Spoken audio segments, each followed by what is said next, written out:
Quand on aime tout savoir sur tout, on s'entend bien sur Top Music.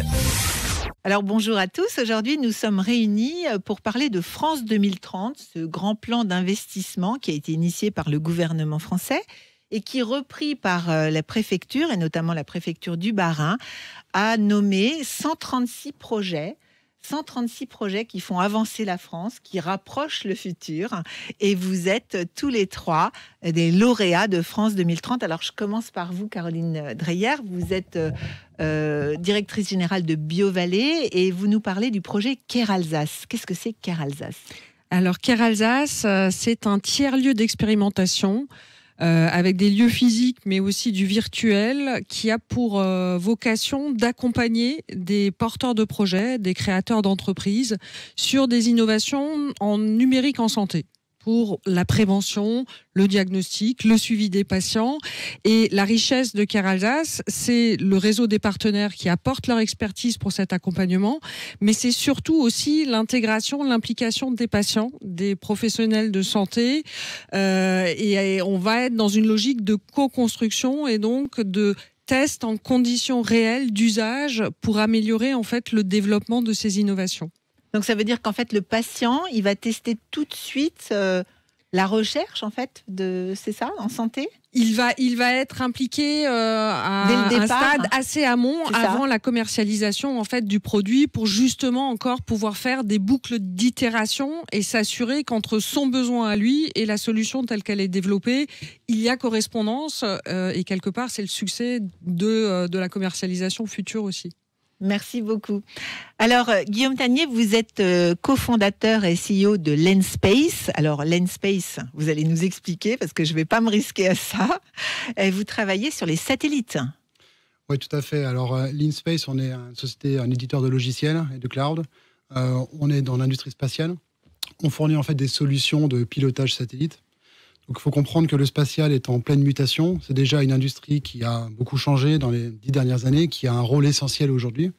Avec les satellites, vous allez pouvoir faire plein de choses pour notre qualité de vie, pour la planète. Nous, on connaît les satellites grâce au téléphone, mais c'est à peu près tout. Mais c'est un des cas d'usage. Il y en a plein d'autres pour surveiller la pêche illégale, surveiller les fuites de méthane, les feux de forêt, par exemple, communiquer, se géolocaliser. On utilise les satellites sans le savoir tout le temps, quoi. Et donc, en fait, depuis une dizaine d'années, il y a une transformation de l'industrie. Vous avez toute une nouvelle génération d'acteurs privés et institutionnels. Et les satellites d'aujourd'hui changent, sont beaucoup plus petits, beaucoup plus nombreux, cherchent à être plus propres. Et donc, il y a tout un tas de nouveaux besoins. Donc, nous, on a voulu créer cette entreprise. On est basé à Strasbourg, à côté de Strasbourg. On a voulu créer cette solution qui permet de drastiquement réduire les coûts quand on met en œuvre une mission spatiale. Par ce qu'on appelle l'infrastructure sol, donc ce qu'on appelle le segment sol, c'est tout ce qu'il y a sur Terre pour piloter le satellite. Et donc on fournit des solutions logicielles avec une plateforme. Donc on a en gros créé une plateforme logicielle qui permet de mettre en œuvre ces segments sol très très vite, automatiser, réduire les coûts, réduire les risques. Et donc on fournit ça à nos clients qui sont dans le monde entier déjà. On a une vingtaine de missions qui l'utilisent. Et vous êtes les seuls alors sur le marché ? Vous êtes les seuls européens ou comment ? Voilà, alors tous nos concurrents aujourd'hui sont aux États-Unis. Ouais. Alors on a des acteurs en Europe qui font ce genre de On peut faire un peu de cocorico quand même un peu. Voilà, on peut clairement. On est vraiment les seuls à avoir développé une technologie telle que celle-ci, qui est une plateforme de gestion de données. On est en avance, on veut aller vite. La concurrence se développe très vite. Ouais, c'est un marché mondial. Donc France 2030 nous a permis d'accélérer et on a une grosse roadmap devant nous. Merci beaucoup. Alors Julien Rat, on va parler avec vous de mobilité douce ou de transport non polluant, puisque vous travaillez chez l'Or à un magnifique projet qui s'appelle Drézy. Vous pouvez nous raconter ? Oui, tout à fait. On est avec 4 autres partenaires, dont la SNCF, en train de développer la future solution ferroviaire de demain, la solution pour les territoires ruraux. Donc nous, chez l'Or, on s'occupe de la partie matériel roulant, du train à proprement parler. C'est un train très léger qui va limiter électrique, 100% sur batterie, donc autonome en énergie. Long comme un bus, de 14 mètres environ, qui aura une autonomie de 100 km et qui pourra rouler à 100 km/h. D'accord. Alors donc ça va servir à quoi? Il va se recharger comment, ce train? En roulant? Il va se recharger pas en roulant, en station. Donc il y aura deux types de recharge, une recharge lente au terminus et une recharge rapide en station quand il y aura besoin, quand la ligne sera un petit peu trop longue pour faire d'aller d'un point à un point B. On se rechargera en station intermédiaire. D'accord. Et combien de personnes dans ce train? 80 passagers. 80 passagers. Dont 30 places assises. C'est quoi? C'est une solution pour les toutes revitaliser petites gares les petites lignes de desserte fine de territoire. C'est dans les territoires ruraux. C'est une solution aujourd'hui qui manque aux collectivités, aux régions, qui sont nos futurs donneurs d'ordre, puisque aujourd'hui le TER c'est la solution d'aujourd'hui et coûte très cher. Et très malheureusement les solutions, les lignes sont de plus en plus abandonnées au cours du temps. Donc non seulement on voyage propre, mais en plus on redynamise le territoire avec Drézy. Tout à fait. C'est ça? Tout à fait. Alors racontez-moi un petit peu ce que France 2030 vous a apporté finalement dans votre projet, Caroline, par exemple. Alors, France 2030 nous a aidés sur deux leviers. Le premier, c'est la constitution du tiers-lieu qui regroupe quand même différents partenaires, les hôpitaux universitaires de Strasbourg. Parce que c'est un lieu physique ou c'est un lieu virtuel? Il y a 4 lieux physiques et un lieu virtuel où justement ces acteurs travaillent ensemble et ont mis en place une boîte à outils, une expertise. Non seulement pour faire la sélection des projets, mais aussi chacun pour les accompagner. Donc certains seront experts sur les études médico-économiques, d'autres sur l'expérimentation, avec aussi l'accès aux données des patients.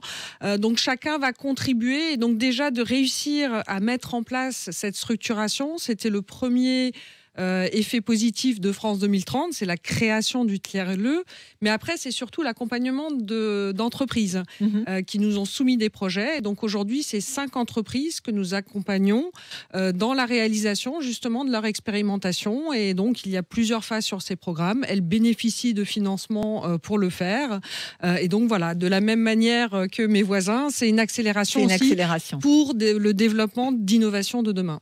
Très bien. Donc, je pense, Guillaume, pour vous, c'est la même chose. C'est un accélérateur.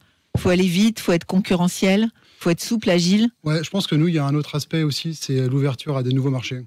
Donc, en fait, historiquement, on avait démarré avec des petits satellites, donc des petits systèmes avec 1 ou 2 satellites. On a prouvé notre technologie comme ça. On a gagné 2 projets France 2030. Un, c'était en 2023. L'objectif était d'aller sur le secteur des lanceurs, donc les fusées qui émettent les satellites dans l'espace. Donc c'est un cas d'usage différent. Donc ça nous a permis d'aller adresser un nouveau marché. Et le dernier qu'on a gagné, là, le plus récent, qui est assez grand. Celui-là qui s'appelle Umbrella. Umbrella, voilà, c'est ça. Ça, c'était pour les grandes constellations de satellites. Donc des systèmes où vous avez des dizaines, des centaines de satellites. Et ça, c'est utilisé pour les communications par satellite, l'observation de la Terre, tout un tas de cas d'usage. Et donc ce qu'il faut comprendre, c'est que notre approche, c'est de dire, on a une plateforme générique qu'on a créée en fait pour simplifier toutes les fonctions qui sont les mêmes pour tout le monde, tous les cas d'usage, toutes les missions spatiales. Et derrière, on va développer des produits, une solution logicielle pour le contrôle de satellites d'observation de la Terre, par exemple, qui va s'appuyer sur la plateforme. Et donc, France 2030 nous a permis de créer ces nouvelles offres, en se basant sur la plateforme, et d'enrichir la plateforme pour créer ces offres. Donc, ça nous permet d'aller plus vite, d'ouvrir des nouveaux marchés. On est sur une industrie et un marché qui est long.